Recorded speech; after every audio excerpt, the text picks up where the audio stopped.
কাল থেকে চালু হয়েছে গুন্ডা দমন আইন, কিন্তু বিরোধীরা রেড়ে করে উঠছে। তারা বলছে আসলে বিরোধীদের কণ্ঠ রুদ্ধ করতেই, বিরোধীদের সমালোচনা বন্ধ করতেই এই গুন্ডা দমন আইন। যে কোনো কাউকে কি গুন্ডা তকমা দেওয়া যাবে? অত সহজ নয়। যে কোনো কাউকে 1 বছরের জন্য বিনা বিচারে জেলে রাখা যাবে? অত সহজ নয়। যারা গুন্ডা তকমা পাবে তারা সমাজ বিরোধী, তারা দুষ্কৃতী, তারা তোলাবাজ, তারা কাটমানিখোর। রাজনৈতিক উদ্দেশ্যে আইনের অপব্যবহার হবে। সরকার বলছে অত সহজ নয়, আইনও বলছে অত সহজ নয়, কিন্তু বিরোধীরা থামতে নারাজ। বিরোধীরা সমালোচনা করছে, বিরোধীরা আশঙ্কা প্রকাশ করছে। যেমন ধরুন সিপিআইএম এবং কালীঘাটের তৃণমূল বা মমতার তৃণমূল, তারা কি বলছেন দেখুন। গুন্ডা দমন আমরা সবাই চাই, কিন্তু এই আইনের মধ্যে দিয়ে এমন কিছু বিষয় এসছে সেগুলি আরো বিপজ্জনক। কোর্ট আর জুডিশিয়ারিকে বাইপাস করে রাজ্য সরকার নিয়ন্ত্রিত একটি অ্যাডভাইজারি কমিটি, আমরা মনে করি এটা গুন্ডা দমনের বদলে প্রতিপক্ষ দমন তার রাজনৈতিক কাজে বেশি লেগে যায়।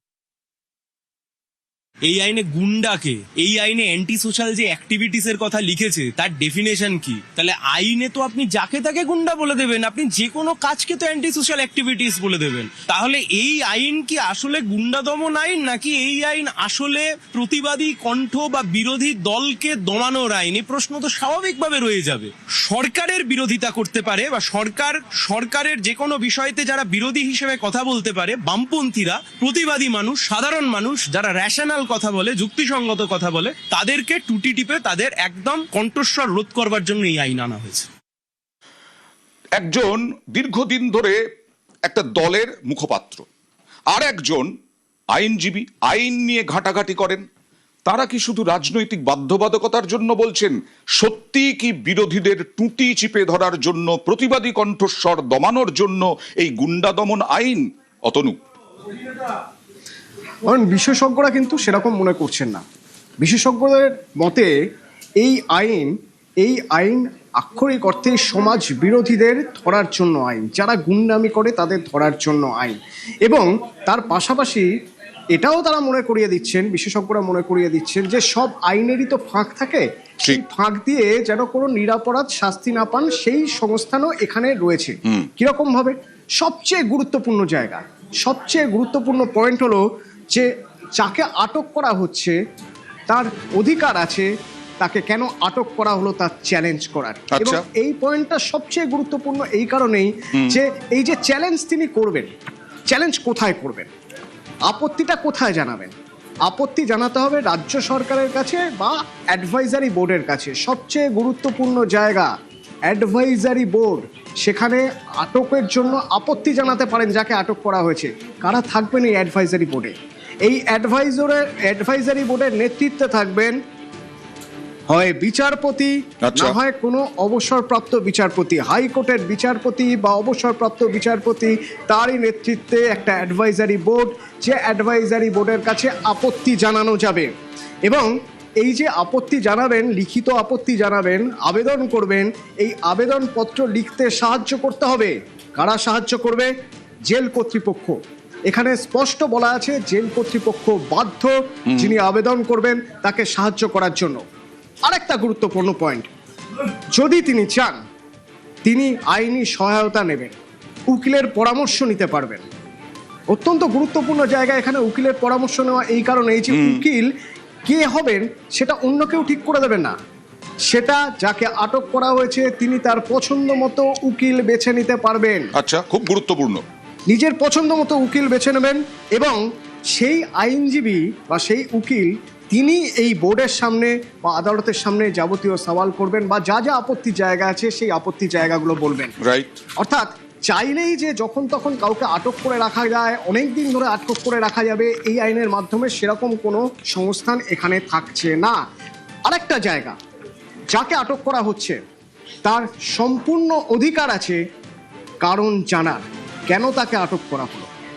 এবং বলা হলো হয়তো এরকম হতে পারে যে আটক করা হয়েছে, তোমাকে তোমার কারণ জানিয়ে দেওয়া হবে, তোমাকে কদিন পরে কারণ জানিয়ে দেওয়া হবে। না, এখানে আইন কি বলছে? বলছে কেন আটক, তার কারণ এবং নথি ধৃতকে দিতে বাধ্য পুলিশ। কতদিনের মধ্যে দিতে হবে? দ্রুত দিতে হবে, অনন্তকাল ধরে আটকে রাখা যাবে না, যে না দিচ্ছি দেবো না করা যাবে না। এখানে বলছে আটক করার 5 দিনের মধ্যে পুলিশকে জানাতে হবে, নথি দিতে হবে যে ধৃতকে কেন আটক করা হয়েছে। এবার যাকে আটক করা হয়েছে তিনি তো চ্যালেঞ্জ করতে পারেন। এই আইনে সেই সংস্থানও রয়েছে যে তাকে গুন্ডা তকমা দেওয়া হলো, তিনি চ্যালেঞ্জ করতে পারেন। হ্যাঁ, তার চ্যালেঞ্জের অধিকার রয়েছে, গুন্ডা তকমার চ্যালেঞ্জের অধিকার রয়েছে। সেক্ষেত্রে গুন্ডাকে প্যারামিটার কিভাবে নির্ধারিত হবে? আইনে বলছে গত 7 বছরে কোনো অপরাধে যদি দোষী সাব্যস্ত হন তাহলে তাকে গুন্ডা তকমা দেওয়া যেতে পারে। আচ্ছা, যদি কোনো অভিযোগ করেছেন কোনো মানুষ, সেই অভিযোগের ভিত্তিতে অন্তত 3টি মামলায় চার্জশিটে নাম রয়েছে, তাহলে গুন্ডা তকমা দেওয়া যেতে পারে। কিন্তু এই রেকর্ড যদি না থাকে তাহলে আটক অবৈধ বলে গণ্য করা হবে। অর্থাৎ এই দুটো রেকর্ড যদি না থাকে তাহলে যাকে আটক করা হয়েছে তার আটক থাকাটা অবৈধ বলে গণ্য হবে। এবার কাউকে আটক করে রেখে অনন্তকাল ধরে তাকে আটক করে রাখা গেল না, এই আইনে সেই সুযোগও নেই। আচ্ছা, একটা নির্দিষ্ট মেয়াদ আছে, একটা নির্দিষ্ট মেয়াদের মধ্যে ব্যবস্থা নিতে হবে। কি সেই ব্যবস্থা? না, আটক করার 15 দিনের মধ্যে মেয়াদ বাড়ানোর জন্য অনুমতি নিতে হবে। এই অনুমতি দেবেন কে? এই অনুমতি দেবেন ডিস্ট্রিক্ট ম্যাজিস্ট্রেট বা পুলিশ সুপার।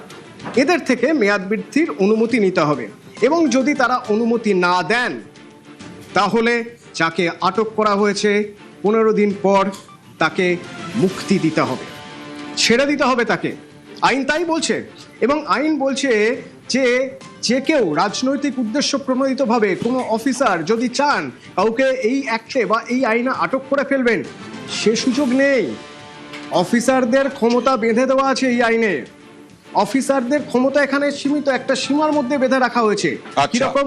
না, অ্যাডভাইজারি বোর্ড, ওই যে বললাম যে অ্যাডভাইজারি বোর্ড, যেখানে হাইকোর্টের বিচারপতি বা অবসরপ্রাপ্ত বিচারপতি থাকবেন, সেই বোর্ড আটকের যৌক্তিকতা খতিয়ে দেখবে। কাউকে আটক করা হয়েছে, অফিসার কেন আটক করেছে তার যৌক্তিকতা খতিয়ে দেখা হবে, এবং যদি উদ্দেশ্য প্রণোদিতভাবে আটক তা প্রমাণ হয় তাহলে নির্দেশ বাতিল। অর্থাৎ এক্ষেত্রে যে এই সহজেই কাউকে গুন্ডা তকমা দিয়ে আটকে রাখা হবে, অনন্তকাল আটকে রাখা হবে, সেই সুযোগ বোধহয় এই আইনে থাকছে না, অন্তত বিশেষজ্ঞরা সেরকম মনে করছে। একদম অতনু, বেশ অনেক কিছু ইনফরমেশন আমরা পেলাম, এবং এখান থেকেই বলছি এই গুন্ডা দমন আইন নিয়ে বিরোধীরা যেটা বলছেন সেটা কি আসলে রাজনৈতিকভাবে বাধ্যবাধকতা?